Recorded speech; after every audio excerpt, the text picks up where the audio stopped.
Saya Alwi, saya itu kuli bangunan, teman-teman. Saya buang puntun rokok di kejaksaan.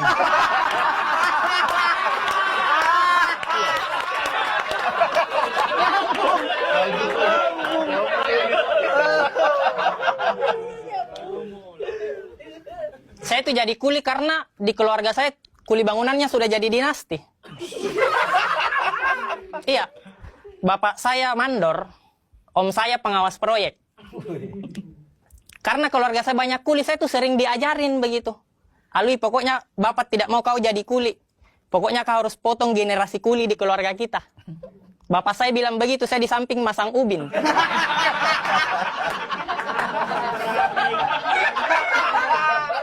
Tidak dipaksa sih, tapi dilatih.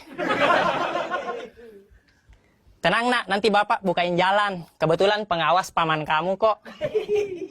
Mungkin situasi seperti itu teman-teman pernah terjadi di keluarga politisi. Mungkin ya, mungkin. Mungkin ada bapak-bapak bilang sama anaknya, nak, pokoknya bapak tidak mau kau jadi politisi. Kau fokus jual pisang saja.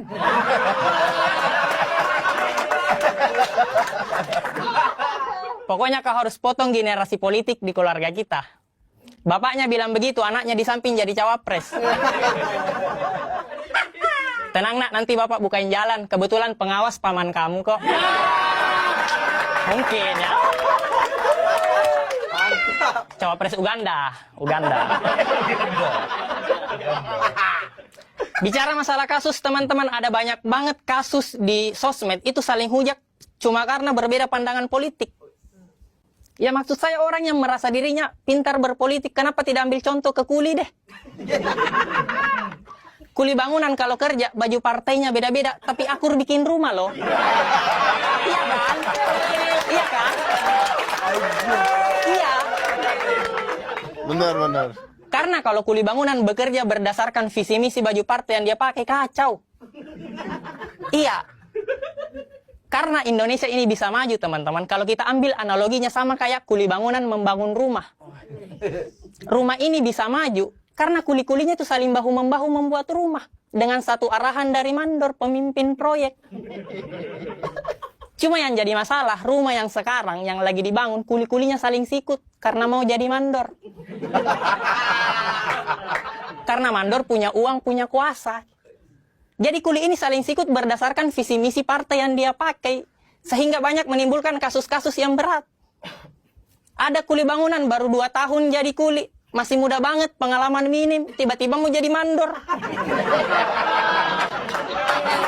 Iya. Maksud saya kerja dulu kuli. Belajar dulu masang ubin.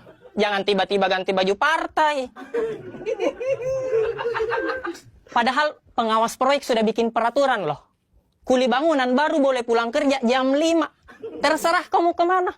Bantuin kuli yang lain, ke CFD bagi-bagi susu, terserah. Tapi jam 5 sudah ada putusannya. Dia pulang jam 3. Ngelanggar kode etik kuli itu. Takutnya terjadi gosip antara kuli yang lain gitu. Ya enak ya dia bisa pulang jam 3. Enaklah dia kan anak mandor. Iya sih anak mandor, tapi masa tidak ditegur sama pengawas proyek? Lah dia kan pamannya. Kuli bangunan. Ini kisah nyata ya di proyek. Proyek Indonesia Maju.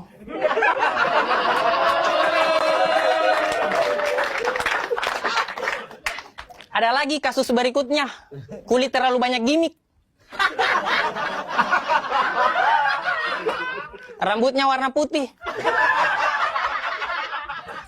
Terlalu ngebet mau jadi mandor, tiba-tiba di proyek azan.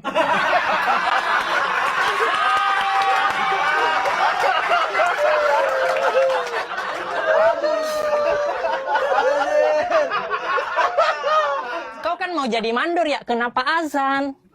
Pengen banget dibilang kuli agamis gitu. Ini kuli identitas ini. Om Ded, saya bisa tambah durasi tidak? Boleh. Kuli ini Boleh. banyak kasusnya ini. Banyak kasusnya. Tiba-tiba agamis, terakhir dia tiba-tiba di proyek nonton bokep. Kita kan bingung lihatnya ya. Yang paling parah, paling viral, dia pernah melarang anak muda main bola di lingkungan proyek. Padahal anak muda sudah mau main bola di lingkungan proyek, tapi dilarang, akhirnya batal. Anak muda kan mau main bola ya dikasih bola, Pak, jangan dikubur mimpinya. Iya kan? Anak muda kan mau main bola ya karena mau ngangkat piala, bukan mau hidup terjamin karena diangkat karyawan. Iya kan? Ada lagi kuli bangunan. Disuruh sama pemilik rumah ngurusin ruang tamu.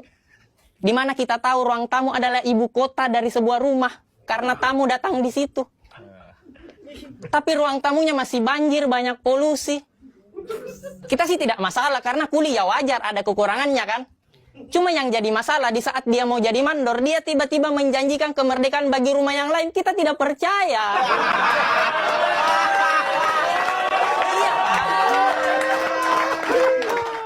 Ngurus ruang tamu saja belum beres, masih banyak program yang tidak jalan, tiba-tiba mau renov rumah yang lain, kita kan ngelihatnya kayak, wah, dua kata lucu nih. Kuli pembual.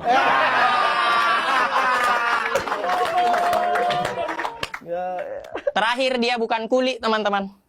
Dia cuma ada di lingkungan proyek. Cuma ibu-ibu kantin.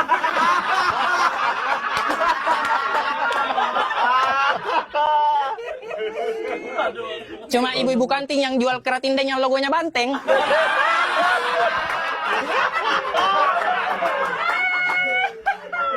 Merasa dirinya punya kuasa karena dia anak mandor yang pertama.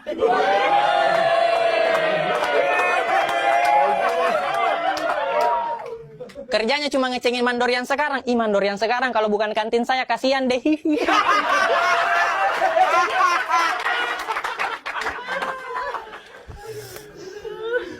Tapi ini bukan tentang mandor, teman-teman. Ini tentang rumah yang ingin kita bangun. Rumah yang sejahtera, bebas dari korupsi. Karena percuma punya mandor gelar insinyur, etos kerja yang tinggi. Sampai turun ke gorong-gorong. Kalau mau kerja, izin dulu ke ibu kantin. Saya malah kasihan sama mandor pertama, pencetus pembangunan proyek. Dia pernah bilang, perjuangan saya tidaklah berat karena melawan kontraktor dari luar.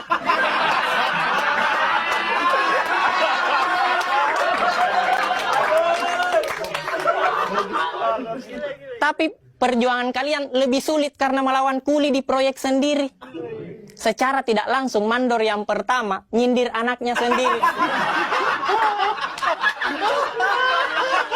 Sama cucunya juga.